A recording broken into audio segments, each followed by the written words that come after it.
आज है 23 अगस्त दिन शुक्रवार। बात करते हैं पहली बड़ी खबर। 69,000 शिक्षक भर्ती, आमने सामने आए आरक्षित और अनारक्षित श्रेणी के अभ्यर्थी।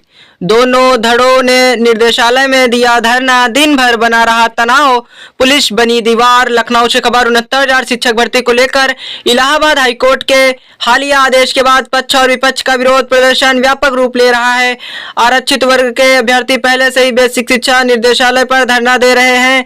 बृहस्पतिवार को चयनित अनारक्षित श्रेणी के अभ्यर्थी भी वहां पहुंच गए। दोनों पक्ष आमने सामने धरने पर बैठकर नारेबाजी करने लगे। किसी विपरीत परिस्थिति से बचने के लिए पुलिस बीच दीवार बनकर खड़ी रही। हालांकि महानिदेशक स्कूल शिक्षा कंचन वर्मा शिवाक्ता में आश्वासन के बाद अनारक्षित श्रेणी के अभ्यर्थियों ने धरना समाप्त कर दिया। सुबह 10 बजे ही बड़ी संख्या में प्रदेश भर से चयनित अनारक्षित अभ्यर्थी शिक्षक एक दिन की छुट्टी लेकर निर्देशालय पहुंच गए। इससे SSC-RT निदेशालय से आगे तक पूरा रास्ता बंद हो गया। पुलिस ने निर्देशालय का मुख्य साइड गेट बंद करवा दिया। वहीं हम बात करेंगे अगली। पीडीए ही देगा भाजपा को मात। लखनऊ से खबर। सपा अध्यक्ष व पूर्व मुख्यमंत्री अखिलेश यादव ने कहा कि जनता ने लोकसभा चुनाव में सपा का साथ दिया और अब भविष्य की तैयारी का समय है। देश में भाजपा को रोकने की ताकत सपा में है। यूपी में वही एकमात्र विकल्प है। पीडीए ही धरना को मात देगा। वह बृहस्पतिवार को प्रदेश सपा मुख्यालय में औरैया के विधुना विधानसभा क्षेत्र के कार्यकर्ताओं की बैठक को संबोधित कर रहे थे। उन्होंने कहा कि भाजपा के कारण संविधान खतरे में है। वह आरक्षण लागू नहीं करना चाहती है, इसलिए सपा की लड़ाई खत्म नहीं हुई है। पीडीए से भाजपा घबराई हुई है, इसलिए वह सपा को बदनाम करने और निर्दोषों को झूठे मुकदमे में फंसाने का काम भाजपा कर रही है। महंगाई चरम पर है, किसानों को धोखा दिया, उनकी आय दोगुनी करने का दावा भी धोखा साबित हुआ। अखिलेश ने आह्वान किया, प्रदेश में वर्ष 2027 में सपा की सरकार बनने में कोई असर नहीं छोड़नी है। वहीं हम बात करेंगे अगली खबर। मेडल लाइए, सरकारी नौकरी पाइए। योगी युवाओं से कहा, पुलिस भर्ती प्रक्रिया में भाग लीजिए, कोई आपकी योग्यता पर प्रश्न खड़ा नहीं कर सकेगा। मीरापुर मुजफ्फरनगर। मुख्यमंत्री योगी आदित्यनाथ ने कहा है कि एशियाई कॉमनवेल्थ खेलों में जो खिलाड़ी मेडल लाकर आएंगे, यूपी में सरकारी नौकरी उनका इंतजार कर रही है।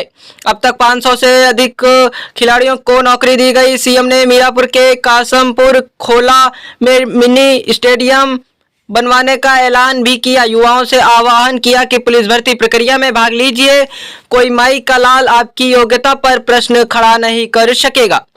केलापुर जसमौल में आयोजित रोजगार मेले में सीएम ने कहा कि 2017 से पहले जब सरकारी नौकरी निकलती थी तो मुजफ्फरनगर शामिल शाहजहांपुर। वहीं हम बात करेंगे अगली खबर।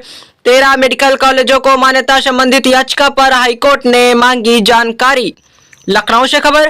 प्रदेश के 13 जिलों के राजकीय मेडिकल कॉलेजों को पर्याप्त संसाधन व स्टाफ समेत मान्यता प्राप्त करने के आग्रह वाली जनहित याचिका पर इलाहाबाद हाईकोर्ट की लखनऊ पीठ ने सरकारी वकील को निर्देश दिया है कि मामले में राज्य सरकार से जानकारी लेकर पेश करे। साथ ही अगली सुनवाई 12 सितंबर को नियत की है। मुख्य न्यायमूर्ति अरुण बंसाली और न्यायमूर्ति जसप्रीत सिंह की खंडपीठ ने बृहस्पतिवार को यह आदेश स्थानीय अधिवक्ता मोतीलाल यादव की याचिका पर दिया।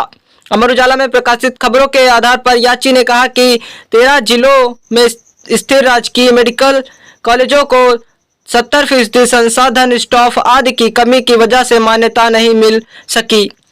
राष्ट्रीय चिकित्सा आयोग की रिव्यू कमेटी ने इनको मान्यता प्रमाण पत्र देने की अर्जी खारिज कर दी थी।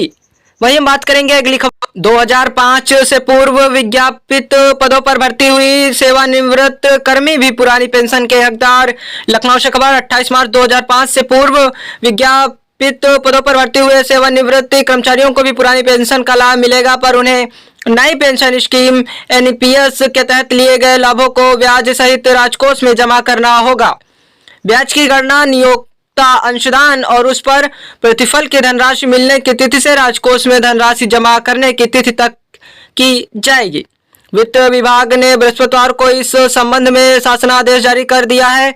वित्त विभाग के केंद्र सरकार की ओर से इस संबंध में दी गई व्यवस्था के मुताबिक शासनादेश जारी किया है। इसमें कहा गया है कि ऐसे कर्मचारी जो पुरानी पेंशन योजना के पात्र हैं और 28 जून 2024 को जारी शासनादेश में पूर्व सेवानिवृत्त हो चुके हैं, उन्हें भी शासनादेश व्यवस्थाओं के मुताबिक लाभ दिए जाने पर रोक नहीं है। यह भी कहा गया है कि सेवानिवृत्ति कर्मचारियों को पुरानी पेंशन का लाभ देने के लिए उनका जीपीएफ खाता खोलने की अब कोई जरूरत नहीं। वहीं बात करेंगे अगली खबर, कड़े पहरे में सिपाही भर्ती परीक्षा आज से।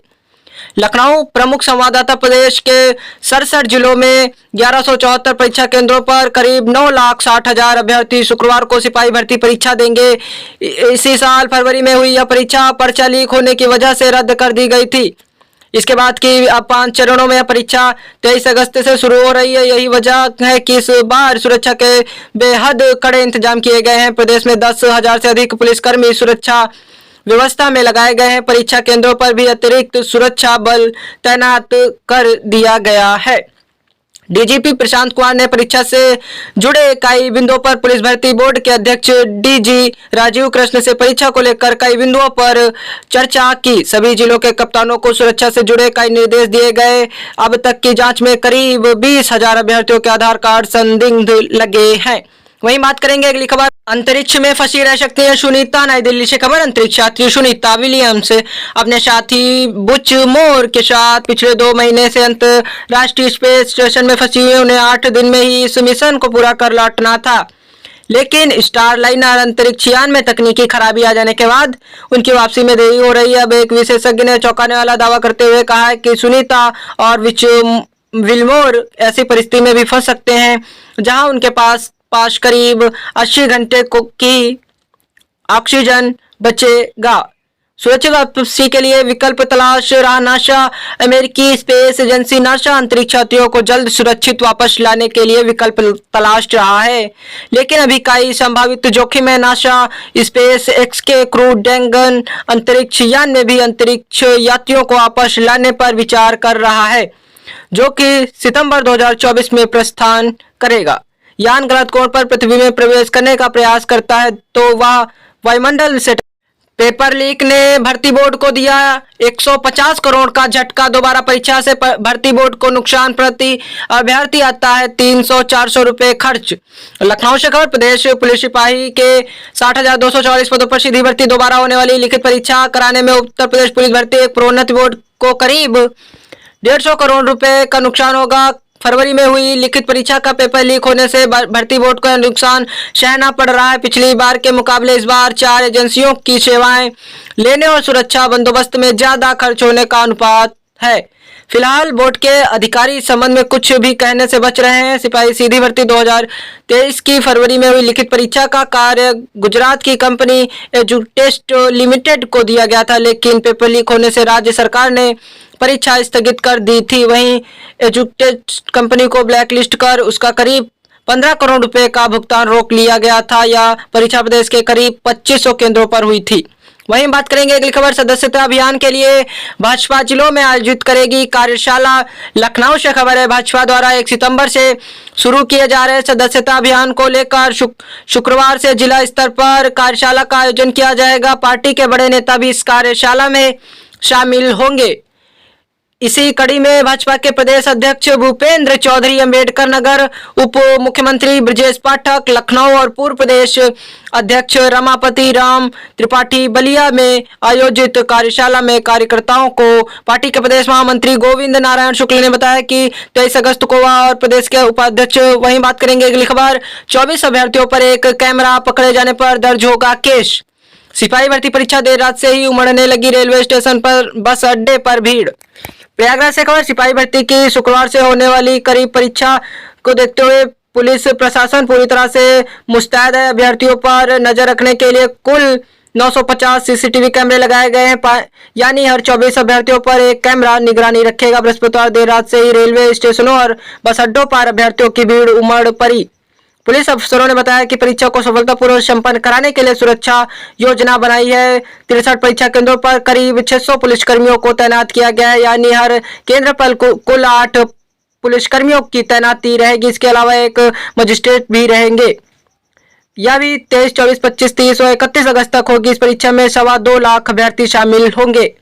पुलिस अफसरों ने बताया कि परीक्षा को सकुशल संपन्न कराने के लिए खुफिया विभाग को सक्रिय कर दिया गया। अगले 3 दिन यूपी में अच्छी बारिश होगी। लखनऊ से खबर, उत्तरी बांग्लादेश और इसके आसपास के इलाकों में बना कम दबाव का क्षेत्र धीरे धीरे भारत की ओर आगे बढ़ रहा है। इसका प्रभाव उत्तर प्रदेश पर भी पड़ेगा। अगले 3 दिन तक अच्छी बारिश के आसार हैं।